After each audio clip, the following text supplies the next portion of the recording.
C'est pour cela, chers frères et sœurs, continuez à lire la Bible. À travers ces écrits, vous arriverez à décerner les actes de ceux qui sont venus vous apporter ce livre et les écrits ou principes moraux contenus dans ce livre. Il faut qu'un voleur soit saisi avec l'objet qu'il a volé.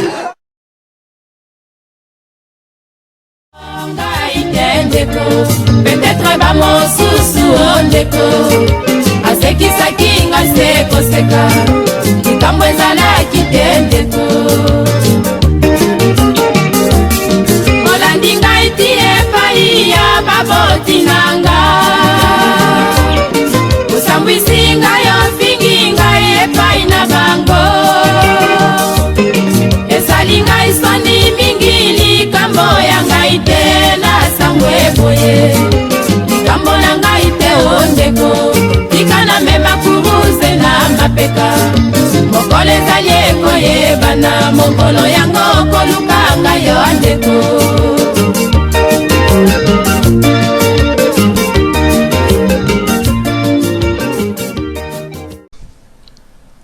Lokumu na kolo mukulu, mokeli ya mokili, nzambe ya bankulu. Louange au Créateur de l'univers, salutations de paix, de vie, de force et de santé à tous. Chers frères et sœurs, dans cette vidéo, nous allons voir comment l'évangile de Luc nous donne une belle leçon de la tradition ancestrale du peuple originel dans l'introduction de cet évangile. Cette introduction est directement adressée à celui qui s'initie à la tradition ancestrale du peuple originel, c'est-à-dire le Kwankulu.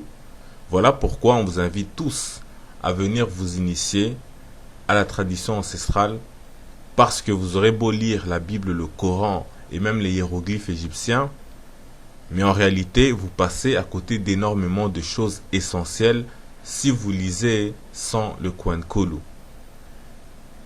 Et ce que vous allez voir ici, c'est vraiment le niveau le plus basique. Mais on vous donnera peut-être d'autres exemples beaucoup plus élevés pour avoir encore une meilleure idée de ce dont nous parlons, ce Kinkolo Alingi. Pour prendre des cours, notamment sur des domaines comme le droit, la démocratie traditionnelle ancestrale, les principes de l'économie ancestrale et ainsi de suite, vous pouvez toujours me contacter sur l'adresse en message privé sur Facebook à la page qui s'affiche en haut de l'écran. Avant de commencer, on rappelle que la lettre K peut parfois se transformer en G. Par exemple, le verbe plier en lingala se dit kogumba avec un G et tantôt avec un K kokumba. Tout comme la lettre U peut se changer en O et vice versa. Par exemple, humain se dit mutu ou moto. Donc tout ceci, retenez-le pour ce qui va suivre au courant de cette vidéo. Donc sans plus tarder, on va maintenant lire l'introduction de l'évangile de Luc, qui nous dit dans Luc, donc chapitre 1, versets 1 à 4, « Plusieurs ayant entrepris de composer un récit des événements qui se sont accomplis parmi nous, suivant ce que nous ont transmis ceux qui ont été des témoins oculaires dès le commencement et sont devenus des ministres de la parole. Il m'a aussi semblé bon, après avoir fait des recherches exactes sur toutes ces choses depuis leur origine, de te les exposer par écrit d'une manière suivie, excellent Théophile, afin que tu reconnaisses la certitude des enseignements que tu as reçus. » Fin de citation. Donc le premier élément qui va nous intéresser, c'est la formule « après avoir fait des recherches exactes sur toutes ces choses depuis leur origine ». C'est ce qu'on appelle mener une enquête, faire des recherches. Et comment dit-on chercher en lingala? La réponse est Luka. On nous donne un exemple, Luka Mosala. Ça signifie cherche un travail. Ça c'est dans le dictionnaire en ligne. Enquêter se dit Koluka ou Koluka Sango. La racine est toujours Luka. Ainsi, juste en disant qu'il a fait des recherches, donc Luka en lingala, L'auteur de l'évangile de Luc se présente à celui qui s'initie au Kwankolo. Le deuxième élément qui nous intéresse, mais on ne va pas s'attarder là-dessus aujourd'hui, c'est le nom Théophile. Sachez simplement que ça signifie celui qui aime Dieu ou bien celui qui est aimé par Dieu. Donc toute personne qui cherche à mieux connaître Nkolo, le Créateur, et ses enseignements, représente un Théophile. Et qui mieux que celui qui s'initie à la tradition ancestrale du peuple originel, le Kwankolo, à qui Luc s'adresse directement, en tout cas l'auteur de l'évangile de Luc. Donc qui plus que lui pourrait être un prétendant à ce titre-là de Théophile, sans pour autant entrer dans les connotations ou les interprétations tirées de ce que l'on a pu en penser par rapport au grec, de ce terme-là de Théophile. Donc maintenant on passe au troisième élément, c'est la parole, de te les exposer par écrit et puis plus loin, afin que tu reconnaisses la certitude des enseignements que tu as reçus. Donc l'auteur de Luc se présente comme un enseignant qui a donné des enseignements. En lingala, exposer ou enseigner se dit lakisa. Lakisa vient du verbe laka. Laka signifie entre autres assurer, car l'auteur veut assurer à Théophile l'exactitude de ses recherches et de ses enseignements. Et bien sûr, laka a la même racine consonantique que Luc.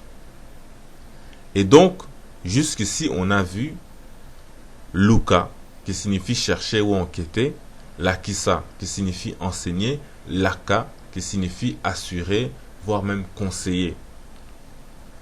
Maintenant qu'on a vu cela, voyons maintenant que signifie le nom de Luc.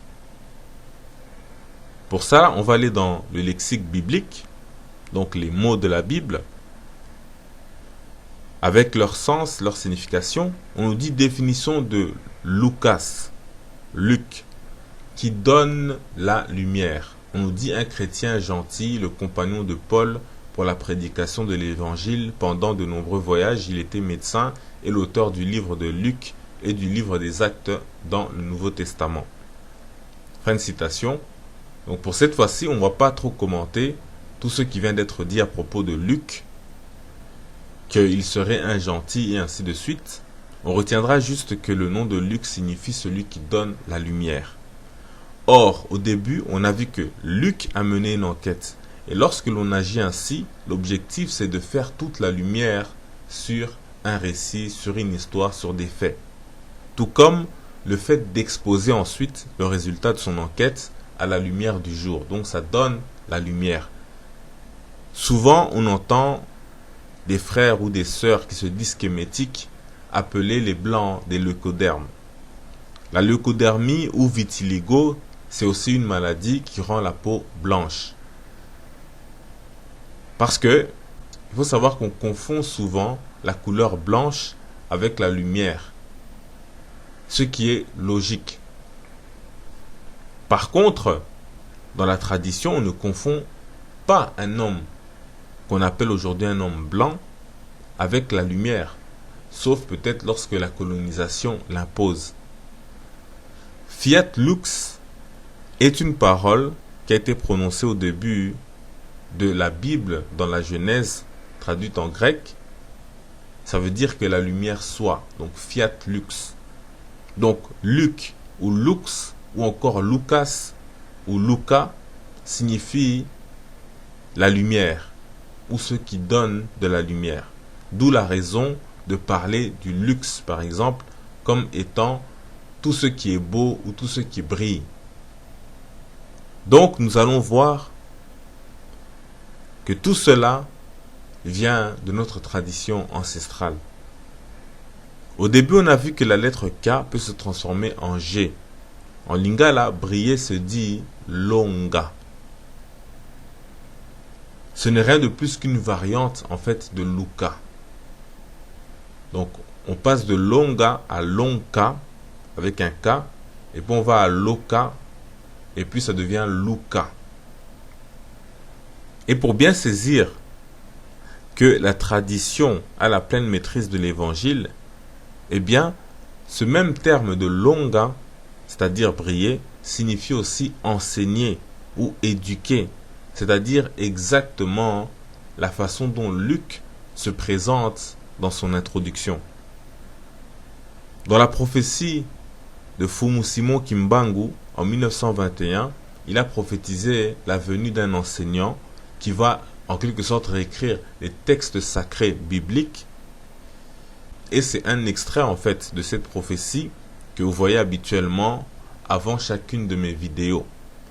Car lui, et même avant lui au royaume Congo, Maman Kimpavita, au XVIIe siècle, avait déjà fait savoir que la Bible venait de chez nous et que ses acteurs étaient noirs et en Afrique.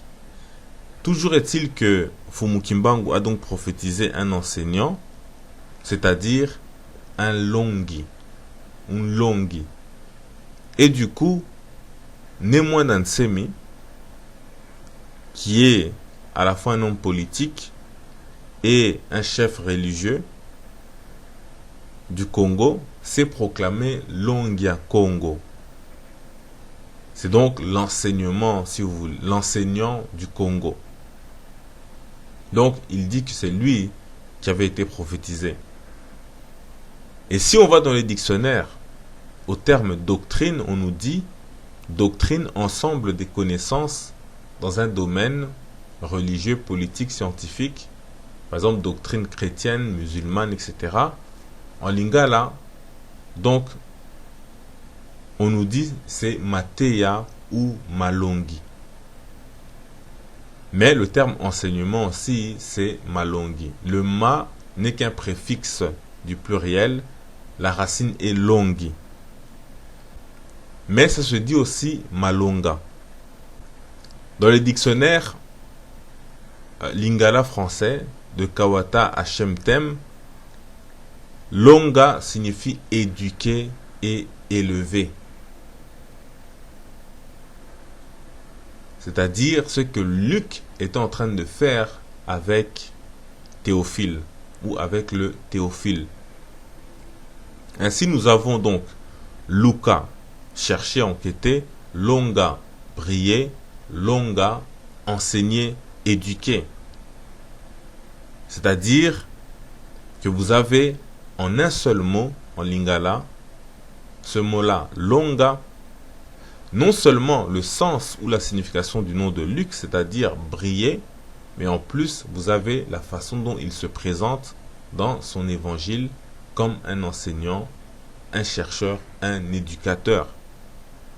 Chose que vous ne trouverez ni en grec, ni en latin, ni en hébreu. Mais c'est pas tout, puisqu'on a gardé le meilleur pour la fin. En lingala, la rivière se dit Mongala, la racine est Ngala. Or, il se trouve que ce même terme signifie aussi briller. Et on constate que il est accompagné de Longa et Bala quand on regarde dans le dictionnaire. Et ces deux termes-là, Longa et Bala, dans leur variante, signifient respectivement aussi la rivière et même se marier, c'est-à-dire comme le terme Ngala. Donc, briller, Bala, avec sa racine consonantique BL, devient Bala, se marier. Mais également la rivière Ibale. Briller, Longa, devient se marier, Longa, ou varie de G, donc en K, pour devenir la rivière Luka. Donc on récapitule le tout. Vous avez briller qui se dit en lingala Longa, Bala, Ngala. Vous avez se marier qui se dit en lingala Longa, Bala et même Ngela. Et la rivière qui se dit Luka, Ebale et Ngala. Et justement, si Luka, la rivière, est synonyme de ngala et bala, qui veulent dire à la fois la lumière et le fait de briller, il ne serait donc pas étonnant que luka également signifie briller, c'est-à-dire exactement, encore une fois, on le répète, la signification du nom de l'auteur de l'évangile de Luc, Luka en grec, qui veut dire briller ou donner de la lumière. Et pour le confirmer, il suffit de voir le terme loka en lingala qui signifie ensorceler.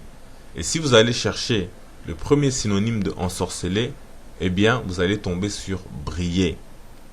Donc en conclusion, loka, ensorceler, n'est rien d'autre qu'une variante du terme luka qui signifie à la fois fleuve ou rivière, mais également briller, c'est-à-dire donner de la lumière, ce qui est la signification exacte du nom de l'auteur de l'évangile de Luc.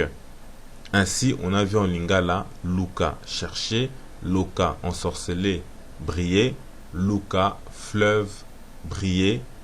Donc, il a donné donc le grec lukas, qui varie en lux, et qui a donné Luc, qui signifie donc briller ou qui donne de la lumière. Donc on va s'arrêter ici. Le Kumu Nankolo, Tatanzambia Bankulu, paix, vie, force et santé en salutation.